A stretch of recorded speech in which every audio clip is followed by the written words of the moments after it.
today now we look at as continuation with Renaissance, we look at High Renaissance, the later part of Renaissance art and artists, and if we get time we can also look at the Northern Renaissance, but let us begin with High Renaissance.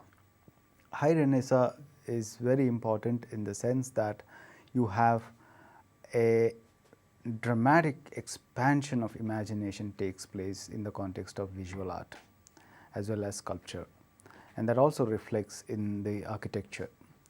And also because the High Renaissance, in the High Renaissance there is a sense of individuality emerges. Renaissance itself is important in the sense of,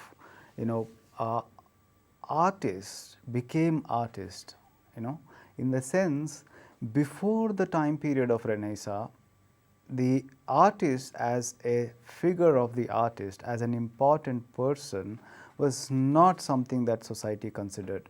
But during Renaissance, artist was not only painting, he was not only sculpting, or he was not only doing an activity by hand, but artist also was a thinker, right? So he came to epitomize a sort of a complete universal man.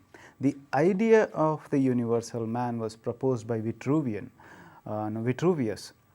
Vitruvius was a Greek philosopher, Greek theoretician, mathematician. So even in the Greek context, this idea of a holistic human knowledge existed.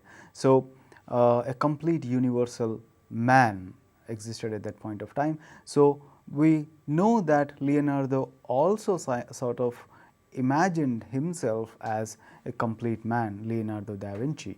So Renaissance is the time where artist was not only seen as someone who works with the hands, who is someone who is laboring, who labors, who sort of only is working with the hands, but at this time artist was recognized as something great, as something equal to poets, as something equal to scholars, because artists were thinking about new ways of painting and complicated ways of painting and new ways of imagination that goes into painting and new ways of understanding nature and experimenting with nature. So artist now is a sort of a genius. He is understood as a thinking man or thinking being who is also someone who knows how to paint. He is not craftsman, he is different from craftsman. So this is a very important development during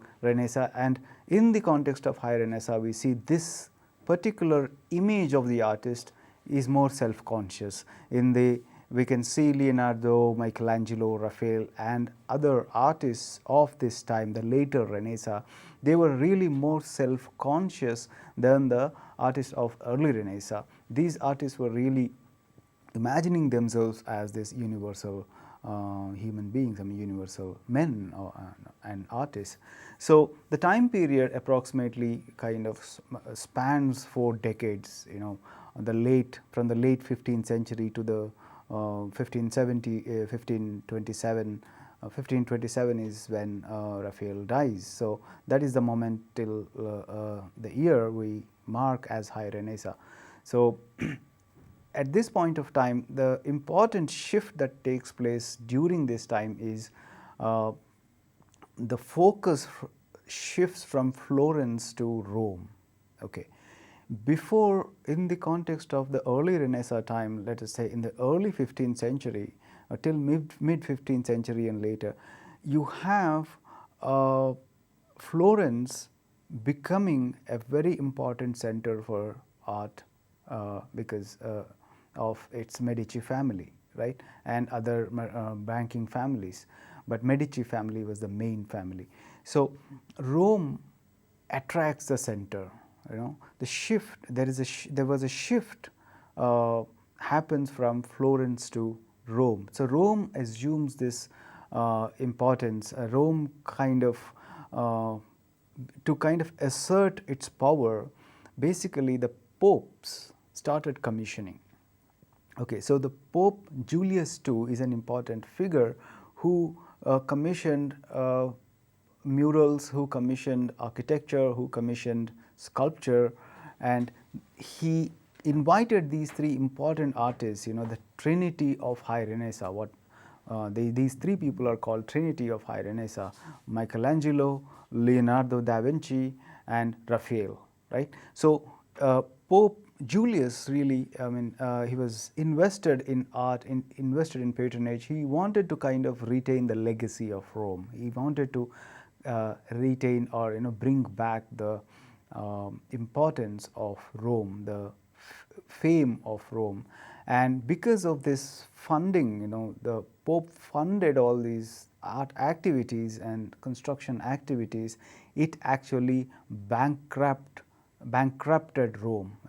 The Rome got bankrupted. They lost all the money in this. So that was the case. So it was the peak of Renaissance art, high Renaissance. These three people, Michelangelo, Leonardo, and Raphael, really were created the peak of Renaissance art, and the ideals of classical humanism was fully realized. We have we have seen from Giotto and later into Fra Angelico and other artists, we have seen how they were trying to kind of work with the ideas of humanism, and how the representations, the visual representations, becoming more and more human in terms of locating the Christian themes in the actual ambiences, like interiors and in the landscape, in somewhere where you can recognize the ambience that may be inside or the outside, or sometimes combining both inside and outside, which were recognizable ambiences where one can see and feel where they were. But when it comes to high Renaissance, it was more experimental. It was more experimental and more idealized. So the human figure, the human emotion acquired certain maturity in representation. So the classical ideals of humanism were fully realized during the high Renaissance time. Okay, and the classicism got established in a more refined manner. The painterly technique of linear perspective, shading, and realism mastered. So linear perspective was something that was invented in Renaissance times. So it was basically laid out by Filippo Brunelleschi. Brunelleschi was largely an architect, a very important Renaissance architect, and then later it was propounded, it was sort of formulated, and written into treatise by Alberti. So perspective was a very important feature, a very important aspect of both architecture as well as painting in the context of Renaissance. So perspective was used by these artists very calculatedly. In the true mathematical perspective was used by all these late Renaissance artists, high Renaissance artists, and the light and shade, the shading and the light and shade and different effects of light. Another important thing is the atmospheric perspective. For example, if you look at Botticelli's Birth of Venus, we do not have a sense of distance in the painting. We do not have a sense of distance of atmospheric perspective, atmospheric distance. But in the context of Leonardo or Raphael, you see that atmospheric perspective is being captured within the painting. So that lend a sort of a realism which is more closer to human experience, right? So high Renaissance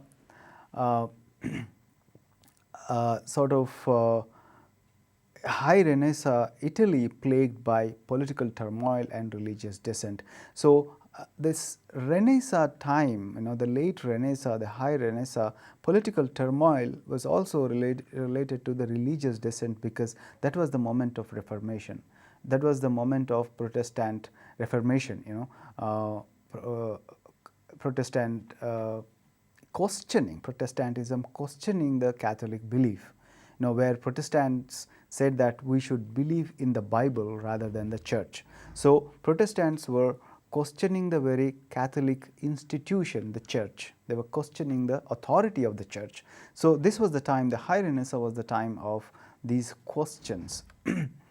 And so let us look at, so we have seen a sort of a maturity, we can see a sort of a maturity in the context of high Renaissance of the Renaissance ideals itself. So let us look at Leonardo da Vinci, one of the important high Renaissance artists. He considered himself as the true Renaissance man, right? Because he wrote on art, he has done painting. He didn't like sculpture, he didn't used to do sculpture, he didn't like sculpture, he disliked sculpture, but he experimented extensively in painting, in different techniques of painting, different methods of painting. He was also scientific in temper, because we have references where he were kind of exploring and imagination, as well as he designed different things. For example, he is the one in his sketchbooks we get to see drawings imagining about the flight, the flying machines. So different kinds of, he was a very intrigued person, where he was also learning and studying the botanical examples. He was studying the foliage, and so he was interested in nature, in studying human proportions and human phenomena. He had a keen interest and a keen eye.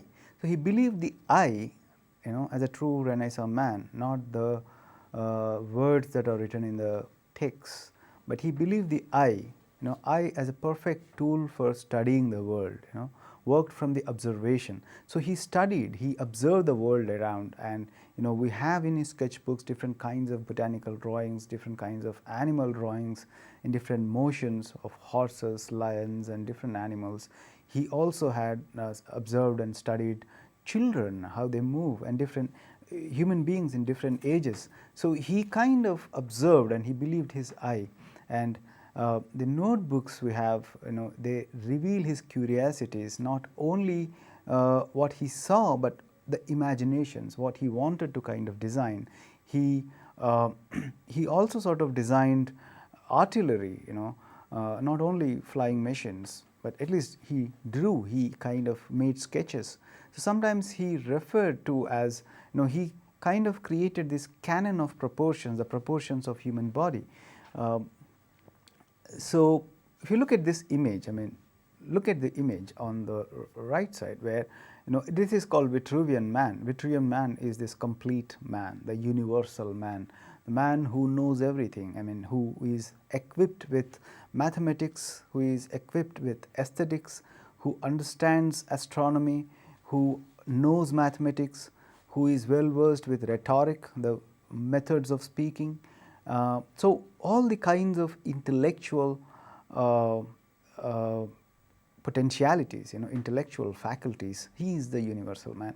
And this becomes a prototype for the Renaissance man. So Leonardo very much imagined himself to be this kind of an intellectual complete man, like Vitruvian man. So this is a page from his sketchbook of Vitruvian man. This is a painting by Leonardo called Madonna of the Rocks. It's a famous painting. First it was made on wood, and then later the paint was transferred onto the canvas, which is displayed now in Louvre, Paris, 1483.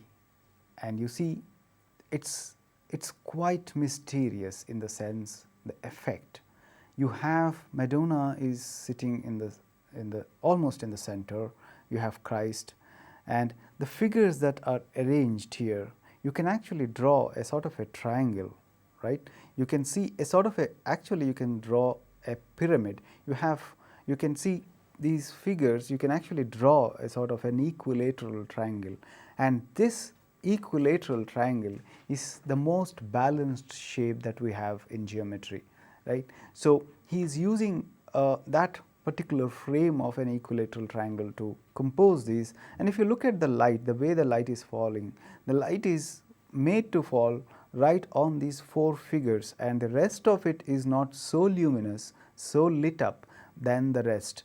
And the effect, the smooth effect is created, and this is known, like Leonardo is known for this smooth effect. And if you go back, you can see these very expressive rocks, and the kind of light that is there coming from inside these, from the slits, from the spaces that are available and how the light is coming from that space. So it creates a sense of mystery, it creates a sense of poetics, a kind of a poetic sense, and the rocks look very expressive, very dramatic, right. So the entire drama is created, but you also have a sense at the same time of the atmospheric depth, the receding of the horizon. So Leonardo is someone who used atmospheric perspective extensively and almost for the first time. He invented new techniques of painting to create the atmospheric perspective. And if you look at the foliage, the leaves and different plants, Leonardo has actually studied different plants and knew the character of different plants, and you can see that reflecting in the foliage that he painted. And he, if look at what he says, okay, what he said in this image that you have, in the text that you have in front of you. He says that a good painter has two chief objects to paint: man and the intention of his soul. This is very important. When he is painting a figure, he is not only painting the figure in his physiognomic, physical appearance, but he wants to capture the soul. And we can see that has been had been his effort from the very beginning. The former is easy, to capture the physical appearance is easy. The latter is hard, the intention of the soul is hard, for it must be expressed by gestures and the movement of the limbs. A painting will only be wonderful for the beholder by making that which is not so appear raised and detached from the wall. It is not about showing on the wall, but it is the intention of the soul. It is how you capture that soul. And we see some of his paintings, when we see some of his paintings, we can see that, right. So now let us move to the next painting, which is a famous painting called Last Supper, and one of the first Last Suppers that we get to see at that point of time. And this is painted in the refectory, which is like a dining hall sort of a thing, refectory of the Church of Santa Maria della Grazia, that is in Milan. So this is a fresco, again unlike the earlier one which was oil, and you see by the High Renaissance time, artists started using oil paints, not only frescoes. So in this particular painting, he mixed both oil as well as the fresco, because he tried to experiment with this, and because of that he did not quite follow the fresco techniques in sincerity. So this painting got damaged very badly because he mixed and experimented with different materials and mediums. If you look at the composition, you have a horizontal table laid out in front of you, in front of the painting, in the foreground, and right in the center you have Christ sitting. And Christ is sitting in such a way that you can actually draw again a equilateral triangle from head to the arms, right. So it's a very balanced equilateral triangle you can draw, and right behind the Christ you have an opening of the door, and that actually frames and makes Christ as an important center of the entire canvas, and he is right in the center. So the entire attention sort of goes and meets at the center, which is the vanishing point, perspective, the vanishing point. And the architectural features that you have on either sides, they look like doors, but anyway, so they are architectural features. They are also taking our eye directly into the depth, which is like, and the depth is struck with the figure of the Christ. And on either sides you have 12 apostles divided into 2 groups on either sides and 3 each. So this is a moment of Last Supper, and when Christ discloses that one of you are going to betray me, it is that moment, and the apostles are kind of struggling to decide who is it. So this is a very important fresco painting done by Leonardo. Another very famous and very popular painting is by Leonardo is Mona Lisa, right? And almost everyone knows this particular painting by Leonardo, right? And Mona Lisa is famous for the seeming beauty that Leonardo tried to capture. So, and particularly for her mysterious smile, right? If you look at her face, and if you look at the ambience at the back, and remember this is a portrait, right? And we haven't seen other portraits like this, and portraiture was another important genre that emerges at this point of time. You have portraits of popes, you have portraits of kings, you have portraits of princes. So portraiture became very prominent at this point of time as a practice, and this is a portraiture. But what you see here is you have the figure of Mona Lisa standing right in the foreground, in her bust, and she's placing her hand on something and then holding it with another hand. And you have at the background you have a sense of landscape, right? And Leonardo took a number of years to paint this. He took a lot of time to paint this, and the painting has a mysterious effect of smoothness, and this smoothness is something Leonardo is known for, and it is called sfumato. Sfumato is an Italian term, and sfumato is this effect of, softness. And you can see when you look at Mona Lisa's painting and her face and the way her limbs are treated and the way her entire body is treated, so it is because of this effect called sfumato that Leonardo employed, and this is also this effect is also lends to the atmospheric depth. And along with sfumato, chiaroscuro and atmospheric perspective, that which I was mentioning, atmospheric perspective are more important, that creates this softness actually.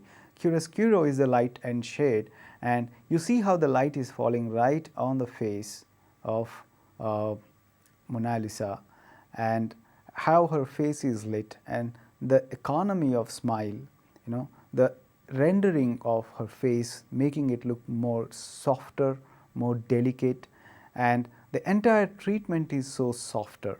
And again, this also fits into that sort of a triangular sort of a composition. You can draw an equilateral triangle around her, she fits right into the equilateral triangle.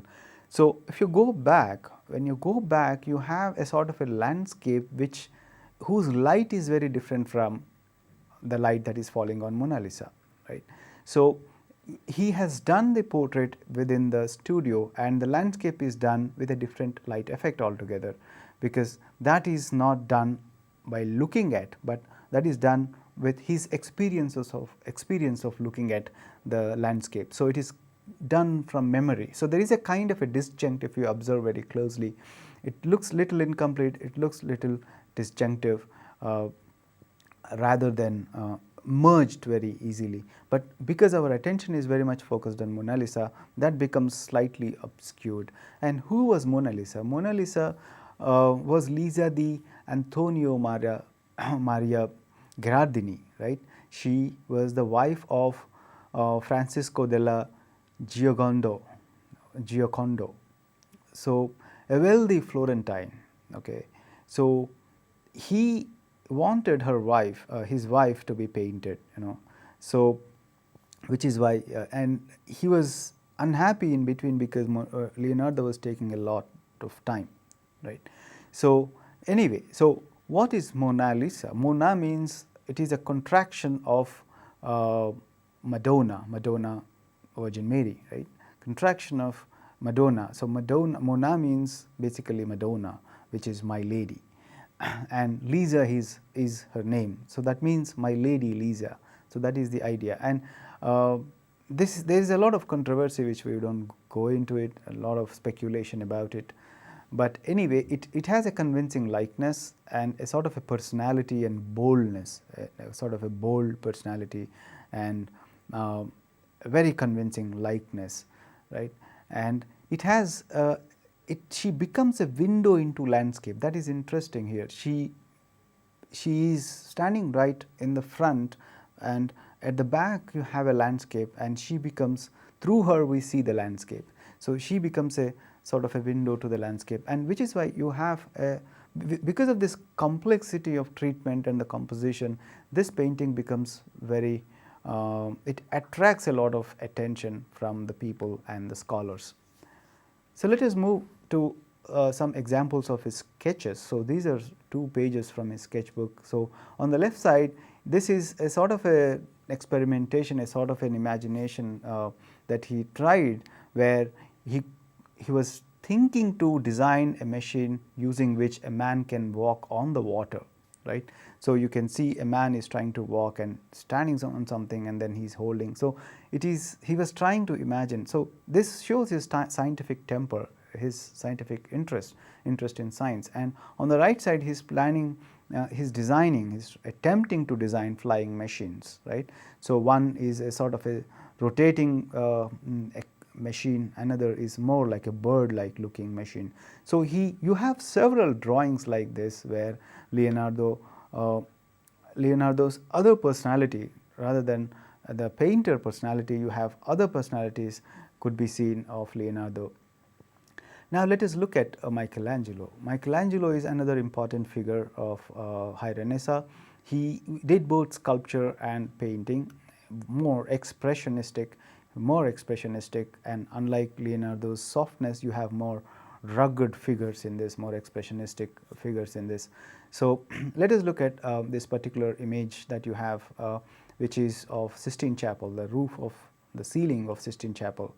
So Julius, again Pope Julius, commissioned it to Michelangelo in 1508, and the themes were of Old Testament and redemption, the fall, so all belonging to the Old Testament. And he used architecture for his compositions, and to display or to exhibit different episodes within the narratives of Old Testament. So, but Michelangelo is known for his expressionistic human figure. Human figure is more expressive, and more musculature could be seen. Look at this image, which is you have a detail of the Sistine Chapel. So this is birth of Adam, and you have you have Michelangelo using these rectangular frames to kind of compose the major aspects, major incidents and episodes of Old Testament. And this is one example where Adam is sitting, and then you have God coming and touching his hand. And like in this slide, you have Michelangelo. This is how Michelangelo used to work, where he used to draw the complete drawing of the figure that he is going to paint. So he used to prepare the proper cartoon, the entire detailed drawing on the paper, and then he used to stick that paper onto the wall, and then he used to use a stylus and then trace that drawing onto the wall when the plaster was wet. And after that, he used to complete the drawing on the fresco. So he used to make the full prepared drawings, the life-size drawings, as cartoons, and then he used to transfer them onto the wall. So even these drawings were also like informed by his studies of human figures, and he was very much fascinated by the male figure. And so musculature and the muscularity of the male figure is one of the prominent aspects of Michelangelo, and that is the character of his work. And if you look at this painting, which is the expulsion of Adam and Eve, where there are two, like you have the tree in the center, you have the snake, and the snake is giving the apple, and then after, on the left side, you have Adam and Eve in the moment of kind of getting distracted and taking the apple, and in the later you have the other episode that they have created that sin, so they have done that sin. Okay, so now they are going away. So this is this is something that is coming from the Old Testament, and you can see the volume of the figures, you can see the musculature of the figures, and you can see how they are informed by the classical physiognomy. This is a sculpture, this is a very important and a very famous sculpture by Michelangelo called Pieta, and this shows the Christ being taken down from the cross, and then Mary is holding him in her lap, right? But if you look at Mary, Mary is looking very young. She is not like an older mother, but she is very young, and the dead body of the Christ has that weight and gravity of the dead body, and there is this sense of intense emotion of pain, but the face, if you look at the face of Mary, it is not having that dramatic emotion like one can see in Masaccio, for example, but this is more intense, it is more inward rather than expressionistic, rather than dramatic, but the intensity is very important rather than drama. So the way the hand of the Christ is falling, it looks very naturalistic, and it appears as if Michelangelo has manipulated the drapery of Mary's gown so that it can hold the body of the Christ. So, and it was a commission of French cardinal for his tomb, and established theme. This is an established theme in North and Italy. It's like the northern part of Europe as well as in Italy. So there is certain sense of symbolism, that is employed here. So this is a very important sculpture by Michelangelo. If you move to another sculpture, which is again a very popular sculpture by Michelangelo called David, and unlike Donatello's David, which where David already had slayed Goliath, here David as a young man, not like a boy, but a well-formed young man, and the figure of the David here is standing in contrapposto, which is again the classical posture, but this is not the typical idealized sculpture of the classical Greece. There is a sense of a particularity that comes from the observation, the Renaissance kind of visual observation of the world around. So this is, though it appears like appears similar to the classical sculpture, but it is very different in its assertion, in its expression, in its very way the figure is treated. And here he is preparing himself, David is preparing himself to kill Goliath, right? So he is all prepared. So this is the moment, this is the spirit, like Donatello's spirit anticipated a future, this David is sort of prepared to face it. He is almost there to face it, right? So it is at a later stage of Renaissance where the spirit is different. The spirit is facing the realities. It is ready to face the change and the reality of the Renaissance thought, right? So the proportion is very interesting here, visually pleasing because it is ruled by mathematical proportion. Unlike the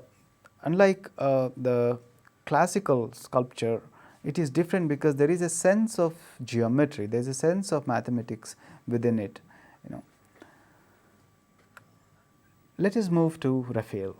Raphael is a kind of a combination of the other two artists, a combination of Michelangelo and Leonardo. He uses all, and he also was influenced by the Venetian, particularly Titian, and he was also influenced by the Venetian painting. So Raphael combines all these influences because Venice is famous for its color. The Venetian artists were known as colorists, and Florentine artists like Raphael, Michelangelo, Leonardo and other earlier artists were known for their drawing.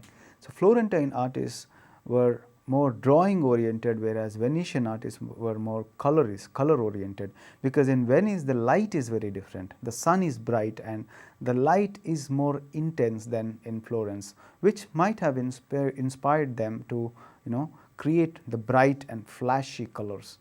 So when you look at Raphael, as I said, combines these two influences or many influences, and you look at this Madonna in the meadows, right? So Madonna, unlike the kind of idealized atmosphere that we see in Leonardo, this atmosphere that you have of the landscape, this is more clear, this is more naturalistic, this is not mystified.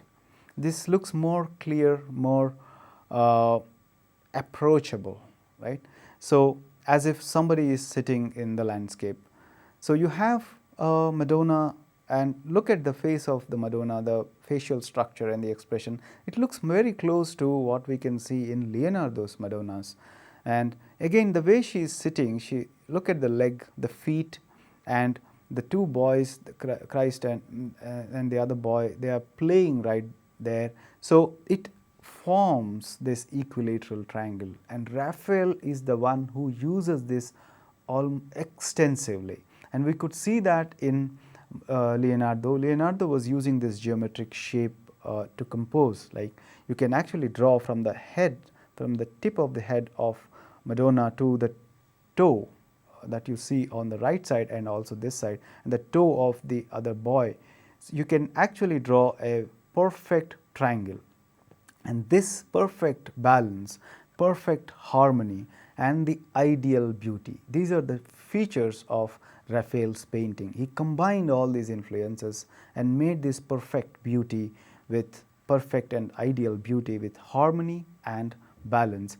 And the landscape also has this sense of beauty and harmony at the back, right? And he used Venetian color technique rather than the Florentine, following the Florentine technique, but he used color from Venice, which is why you see the colors are quite bright, what Madonna is wearing here. And also, if you look at the foliage has a sense of naturalism rather than mystification. Now let us move into this very important painting called Athens, School of Athens. What we saw before the Madonna, it was an oil painting, but this is a fresco, the fresco that he painted in Vatican Palace in Rome. He was invited by the Pope of Rome, Vatican Pope, and he painted this. So this is called School of Athens, and you know, the Athens and School of Athens, it is the school of philosophy which goes back to the Greek times. And right in the center you have an old man represented who is nothing but Plato, right? Plato, who is one of the important, the first philosopher of Greece, Greek philosopher. And you can see he's holding and showing up. So Plato is the philosopher who talked about ideal, ideal form. So the idea that is outside the world. So which is why he's showing up. And you have right beside him his student, his disciple, who is showing down, which is like he's more empirical, not ideal. So you have different figures, different people, different philosophers. You have Pythagoras, you have Stoics, you have other philosophers who belong to the Greek philosophy. So School of Athens, you have all the philosophers, filled with all the philosophers here. And look at the composition. You have, it is actually painted within the arch, right? So he was given this arch space within the wall, and he composed using that arch. So if you look at the inside also, inside the composition, he is creating the architecture using the arches, and this arch gets repeated, and that repetition creates a sense of perspective. And the vanishing point, if you draw, the vanishing point falls right at the beginning, at the center of Plato and Aristotle. So that is the vanishing point. So here Raphael is using the entire knowledge of perspective, entire knowledge of the Venetian color and the and Leonardo and Michelangelo's figure drawing, right? So Raphael is the figure who combines the efforts of the entire Renaissance practice of painting into his practice. So you So it's a very important painting, important fresco.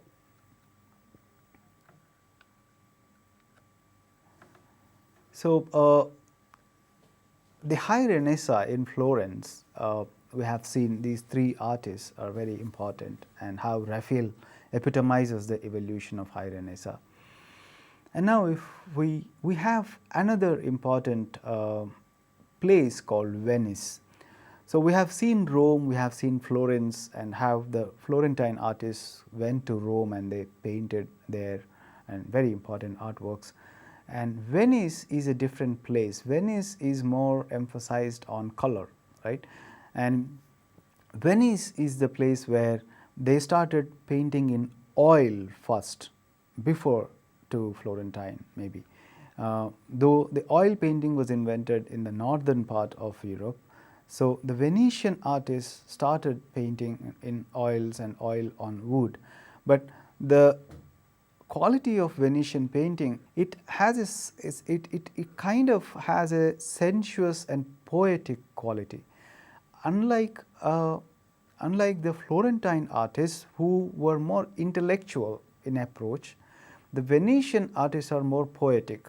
So they would use the light also in that poetic realism. They would use the landscape in that poetic realism. So the founder of Venetian school of painting is someone called Bellini, right? Giovanni Bellini, who was given credit as the artist to bring Renaissance to Venice, who is the one who sort of brings this the Renaissance ideals to Venice, right? So brought to painting a new degree of realism, a new wealth of subject matter, and a new sensuousness in form and color.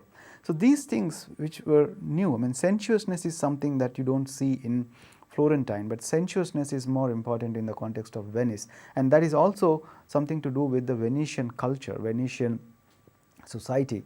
And Venice was a cosmopolitan center, very active with the trade and commerce, because Venice was a port city, right? So you have many people meeting and traveling, so Venice was had a very fluid population, I mean fluid mercantile population.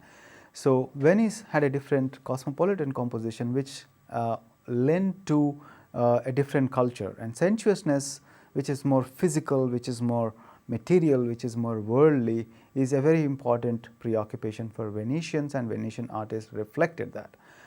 Early work done in tempera, and earlier work was done in tempera, characterized as combining a severe and rigid style with a depth of religious feeling and gentle humanity. So from this early style, from this religious feeling to sensuous feeling, is a shift. And that strict religious feeling had something to do with the Byzantine influence, the Byzantine strict religious kind of painting, So if you look at this painting by Giovanni Bellini, Bellini combines these, different influences, the Byzantine sort of golden effect, and the light of the Venetian golden light. And you see this, the way the top portion is lit up, it is not lit up by the direct light, but it is lit up with the reflection, the kind of a refraction or reflection of the light. And the ambience looks more important rather than the figures. Unlike the Florentine context where the figures are focused, here the architecture and the ambience attains equal amount of space. You look at the top portion where it is more about the detail of the roof, the detail of the architecture, and it is about the wealth, right? So Bellini is the one who is the leader, who was the teacher for later artists. And if we move to this artist who is Giorgino. Giorgino was famous for his pastoral scenes, and this is one of the examples where it is called pastoral symphony.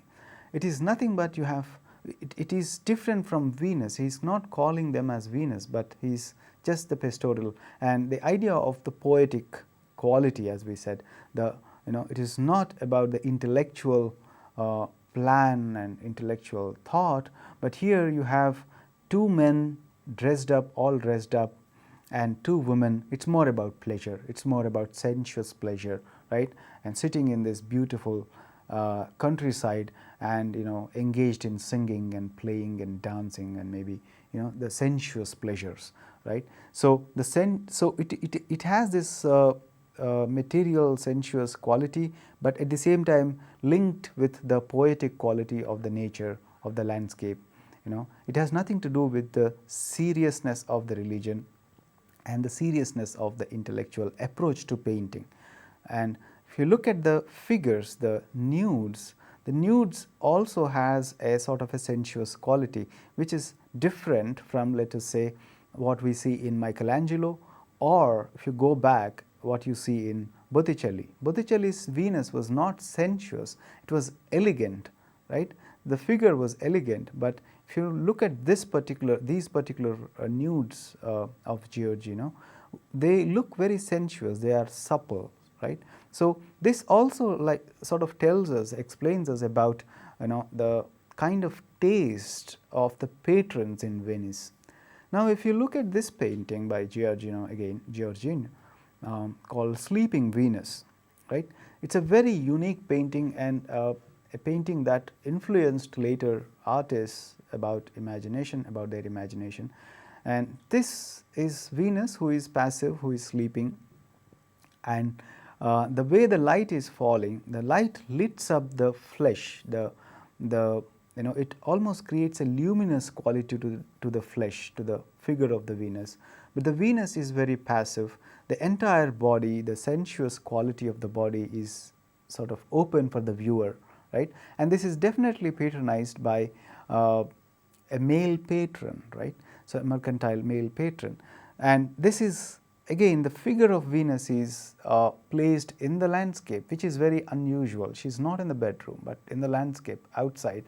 So if you go back, and the way the light is falling on the body of the Venus, and you can see the sort of a bed sheet or the sheet, very expressive down there, and the light that is falling, and so it dramatizes the foreground. The focus is on this particular nude body of the Venus, right.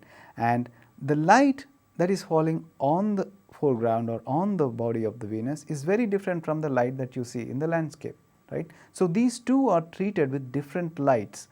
It could be because the Venus is painted in the studio with a sort of an arranged light, a sort of an artificial light, and he's painting the landscape with a natural light, maybe when he went out, or when he observed, or with his own understanding of the landscape and the light. But yet the landscape has this sense of rustic quality, a sense of poetic quality, and a sense of dramatic quality in the clouds, if you go back and see, right. So it is one of the rare paintings. It is the rare painting at that point of time, the way the frontal nudity is used, but the nudity is used with the sensual quality, And if you move to the next artist, Titian, and this is Madonna and Child with Saints in St. Zaccaria, and it's an altarpiece. Altarpiece is something, it's a painting kept at the altar in the church, okay, where sometimes you have cross, sometimes you have an altarpiece, and sometimes you have both. So this is, but if you look at it, it is again the same thing, where the entire ambience, you have Madonna and you have the other saints accompanying Madonna, but it is more the way the light is represented here. Madonna and the Child is right in the center of the frame of the composition, but these two are framed, accompanied by the saints, but the entire narrative is framed by this elaborate display of architecture.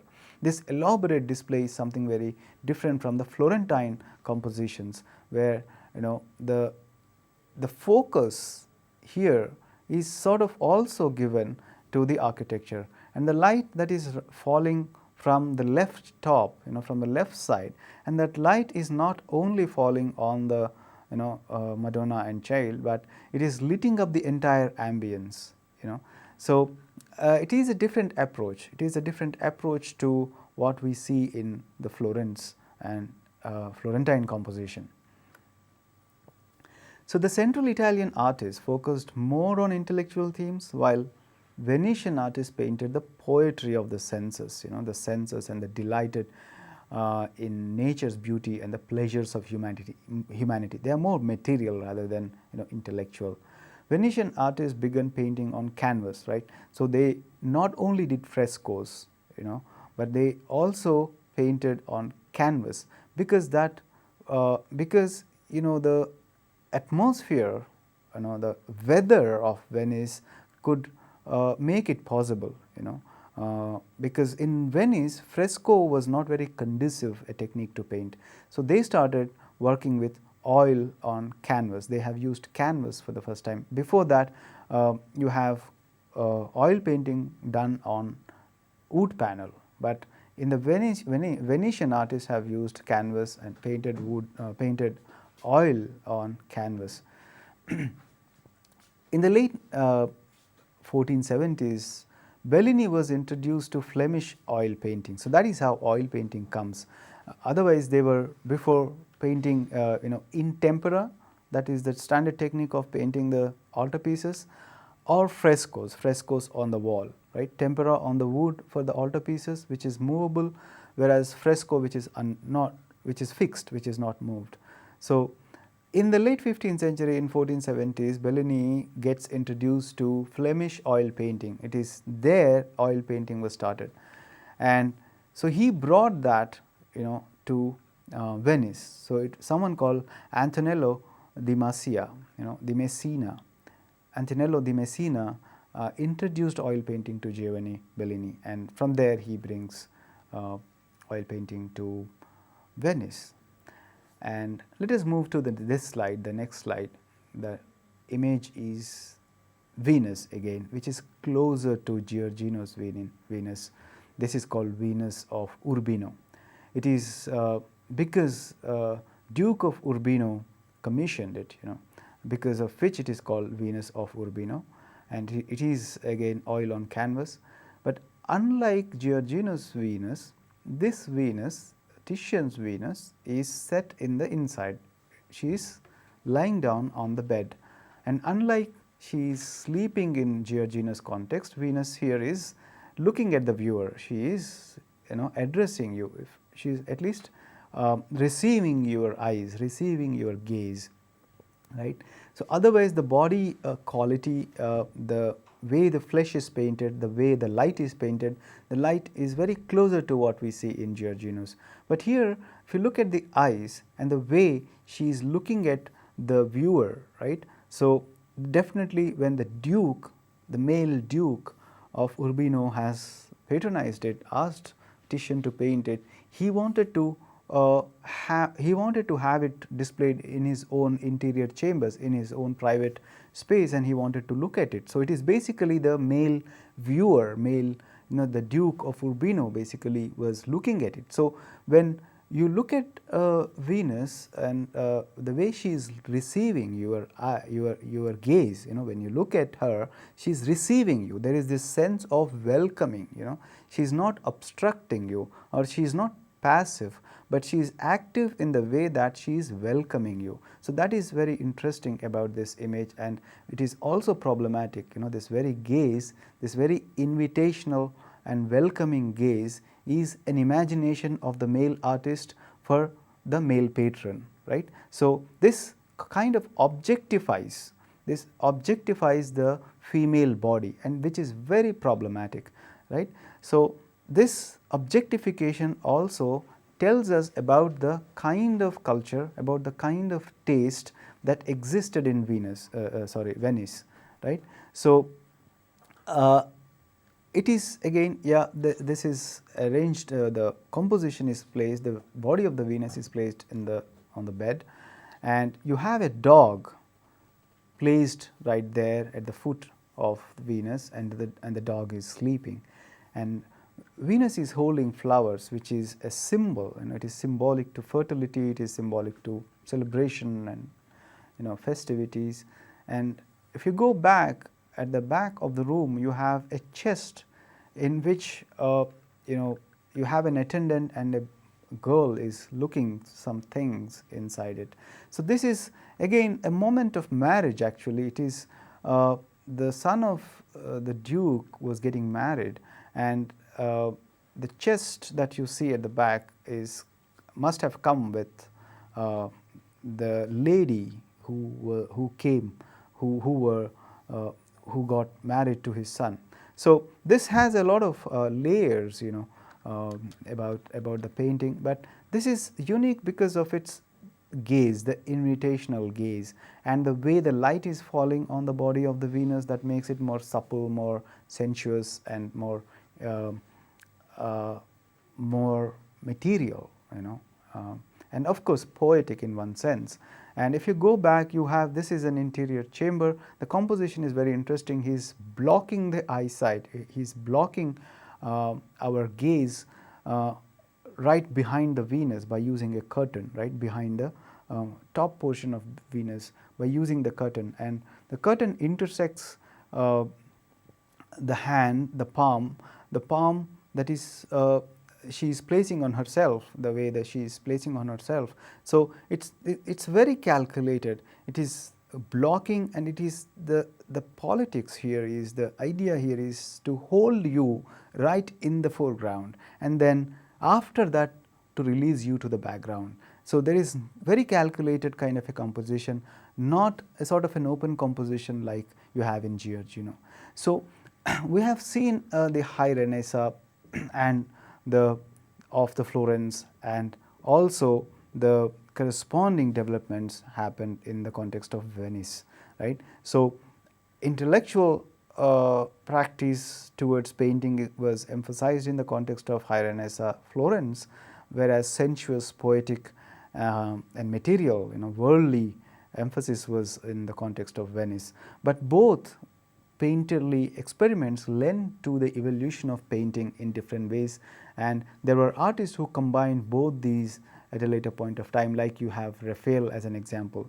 So Renaissance is a very important time period where you have artist emerges as a creative genius. The names of the artist becomes more important. The figure of the artist is not like a craftsman, but he's a thinking individual, and that led to multiple experimentation and expressions in the practice of painting as well as in the context of sculpture. And we should keep in mind the differences of the temperaments and approaches when we look at Renaissance painting. The temperaments, approaches that were informed by the socio-cultural and the political situations of the time, both in Florence, Rome as well as Venice. Thank you.